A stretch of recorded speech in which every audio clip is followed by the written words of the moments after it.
వేదిక మీద ఉన్న పెద్దలు పాపారావు బాబాయ్ గారికి, గోరంట్ల రవికుమార్ గారికి, ముఖ్య నాయకులకు, ఇక్కడికి వచ్చిన కార్యకర్తలకు అందరికీ పేరు పేరున నా నమస్కారాలు.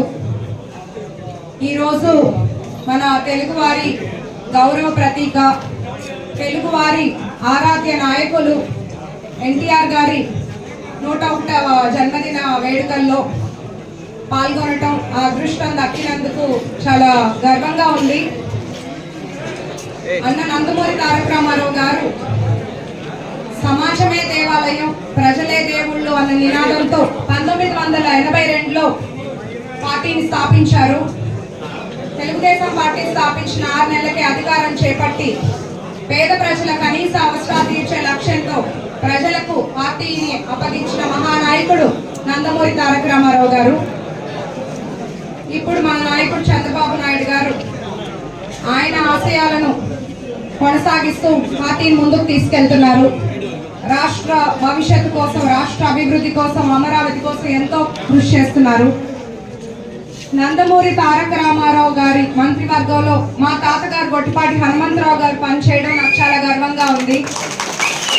మా తాతగారు మా చిన్నతనంలో చెప్పేవాళ్ళు, నందమూరి తారక రామారావు గారు అంటే ఒక క్రమశిక్షణ, ఆయన అంటే ఒక గౌరవం, ఆయన్ని ప్రజలు నాయకుడిలా కాకుండా ఒక దేవుడిలాగా ఆరాధించేవారు అని. ఆ తాతగారు గొట్టిపాటి హనుమంతరావు గారు ఇక్కడ దర్శి ప్రాంతంలో కొన్ని అభివృద్ధి కార్యక్రమాలు చేపట్టారు. అది కూడా నాకు చాలా ఆనందంగా ఉంది. సంక్షేమం అంటూ తీసుకొచ్చింది ఎన్టీఆర్ గారు. కిలో బియ్యం 2 రూపాయలు, 25 రూపాయలు పెన్షన్, మహిళలకు రిజర్వేషన్లు, ఆస్తిలో సగభాగం హక్కు, అట్లాగే పక్కా ఇల్లు, ఇలా ఎన్నో మంచి కార్యక్రమాలు చేపట్టారు. ఆయన స్ఫూర్తితో అందరూ ప్రజలు ఎంతో బాగా పార్టీని ముందుకు తీసుకెళ్తున్నారు. మన ఎన్నికల్లో కూడా ప్రతి ఒక్కళ్ళు ఎంతో కష్టపడి పనిచేశారు. ప్రతి నాయకులు, ప్రతి కార్యకర్తలు చాలా కష్టపడ్డారు నా విజయం కోసం. మేము కష్టపడ్డాం, మీరందరూ ఎంతో కష్టపడ్డారు. నేను అది ఎప్పుడు గుర్తు పెట్టుకుంటాను, ఎప్పుడు మీ అందరికీ రుణపడి ఉంటాను.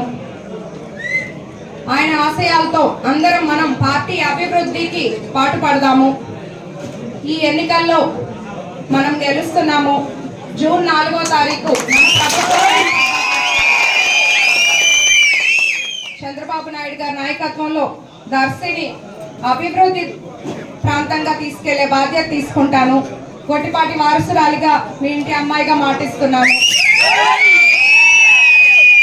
ఇక్కడికి వచ్చిన అందరికీ పేరు పేరున ధన్యవాదాలు.